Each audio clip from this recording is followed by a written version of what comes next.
position. So we're looking at Parivrtta Trikonasana, the revolving triangle pose.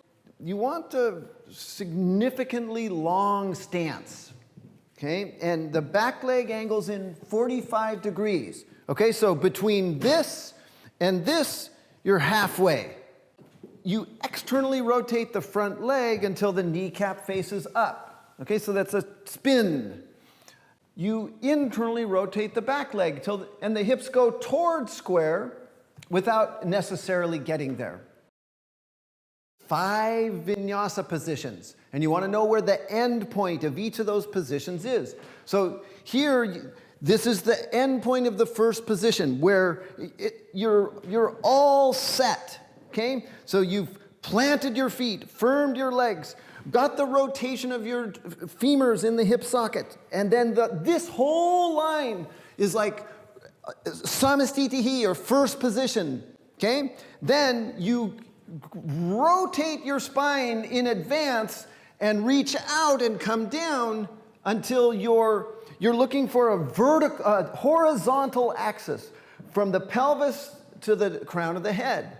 And then to come up, it's reverse of that. You pull into the top arm, and up you come. Okay, do that again, John. Reach. Yeah, and so when you gesture, you take a chance. And so there may be a little faltering, but that's better than hesitating on the way down and trying to prevent a fall. Okay, so inhale, come up. And notice how if you prepare it all nicely, how economical it is. It's simply rotate the spine, reach out through the bottom arm, leave the top arm up, and come into your position. And then up and out. All right, so let's look at the state of the asana. So where you stay and what's the project that you're working on to create this middle or this classic shape. This is not a trick question. What's the most important thing about the twisting triangle? Come on, little miss, and do the twist. The twist, right? So you've got to make sure that your position allows you to twist. Remember, your pelvis is interesting because the back of the pelvis is the spinal column. The sacrum is part of the spine. So when you're thinking about the foundation of your twist, it's your legs, okay? And then your pelvis is like an intermediary. So the pelvis, it somewhat goes with the twist, okay? And that's why you don't keep your hips square. You actually let them go with the twist, okay? But the pelvis is also kind of weighted and heavy. So it's like it contributes to the foundation to a certain degree, but it's the legs that are mostly doing the job, and then the pelvis goes with the spinal twist. So ideally, you have this hand, the bottom hand on the outside of your front leg, and this side waist. So your underside waist goes down and forward. So it's a whole rotation of the entire spinal column. And the upper side waist goes up and back. Okay? And it's the whole spine that does that, not just part of it. The pelvis offsets in the beginning, meaning that, make it flat, John. So you're not starting off with a level pelvis. So in this sense, you at first let your pelvis go with your spinal twist. Okay, and then when you're staying there, you correct that. You plant the back thigh and kind of counter the twist by anchoring your legs and making the pelvis kind of stable and heavy. All right, and so if flattening your pelvis, see that line? If it spoils the underside waist and doesn't allow it to twist, then you're going to allow that pelvis to come forward and the legs to scissor.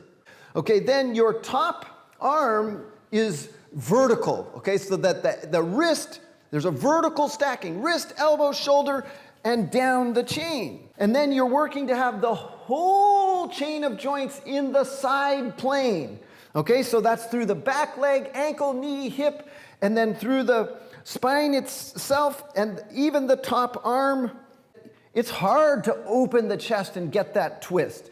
So, and so you'll end up over here. And so one way is to go up on your fingertips or to even use a block. And then that extra height allows you to lean back and to get the twist. So remember, your twist is a twist. So you want to make sure that the whole spine gets involved in that twist.